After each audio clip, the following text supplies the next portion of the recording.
Looks like I might need to work on some of my spacing, but that's okay. I can squeeze this in. If there's not enough room for you, there's more space on this back page behind it. But I don't want to keep having to flip back over, so you can refer to the problem. Okay, we're given chloroacetic acid. If you say, Dr. B, I don't know what the formula for that is, that's fine. Don't worry about it. It's an acid. So just use the generic equation. Acid dissociates to hydrogen and conjugate base. Write your expression for K plus A minus over acid. Let's make an ice table.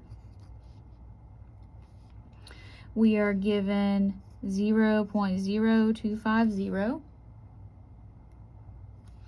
0 and 0, minus x plus x plus x, x 0.0250 minus x. Note we do not have Ka, we're given pKa. So Ka is going to be 10 to the negative 2.85. So let's do that, negative 2.85. 0.00141.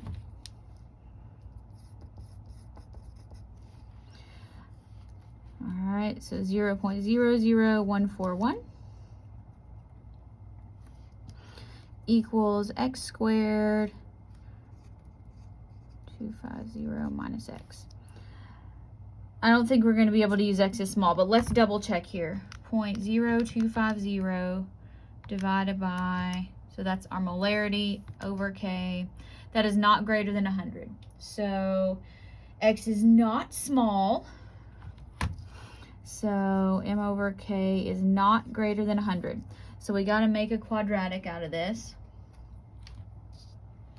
So 0.00141,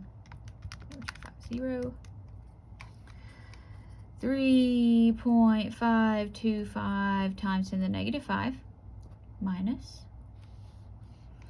0.00141x equals x squared. I'm gonna run out of space, but that's okay.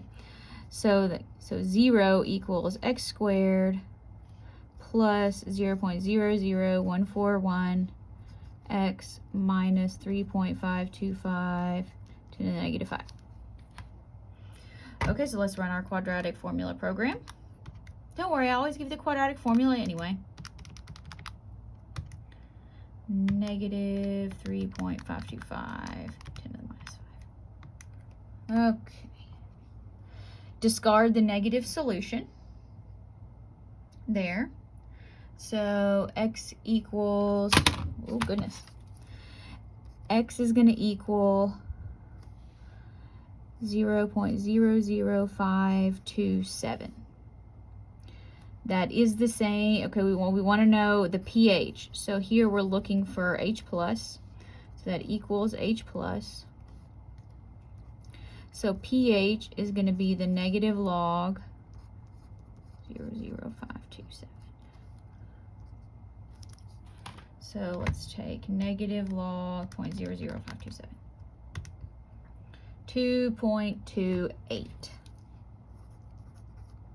See, look how much work I can squeeze into a small bit of page. Let's see what the next one is.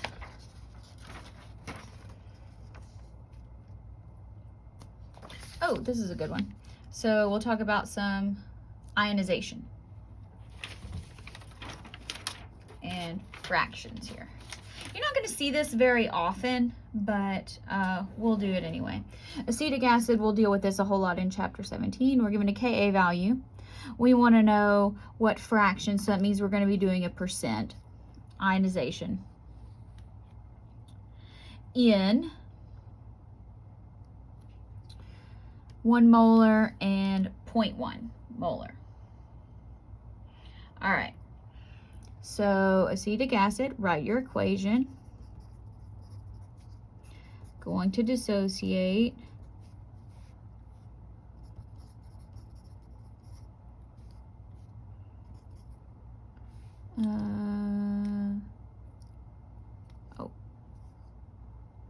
C2H3 Oh, hold on.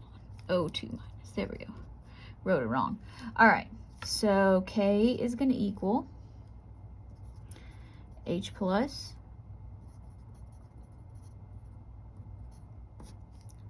conjugate base acetic acid. Let's make our ice table. So in part A, we have 1 molar, gaining products, losing reactants. So 1.8 times 10 to the negative 5 equals x squared over 1 minus x. 1 divided by, this is definitely greater than 100. So we can use x as small. So 1.8, 10 to the negative 5. Let's take the square root of that. X equals 0.00424. Okay, so the way you do these percent ionization is going to be your concentration of H plus over your concentration of your original acid, then times 100. So percent ionization, H plus is the same thing as X, so divided by 1 times 100. So let's just take this times 100. 0.424%. So that's for part A. Now, for part B, we're doing the same thing with a 0.1. So I'm just going to make this 0.1. You don't have to make another ice table. We know the process. So same thing, 1.8, 10 to the minus 5 is going to equal x squared 0.1 minus x. Let's see if x is still small. 0.1 divided by 1.8, 1.8, 10 to the negative 5. Yes, it is still small, so that helps. Okay, so let's use x as small, 1.8, 10 to the negative 5 times 0.1. Here, I'll write a note. M over K is greater than 100. And now we'll take the square root. So x is 0.00134. Okay, so x is the same thing as our concentration of H plus.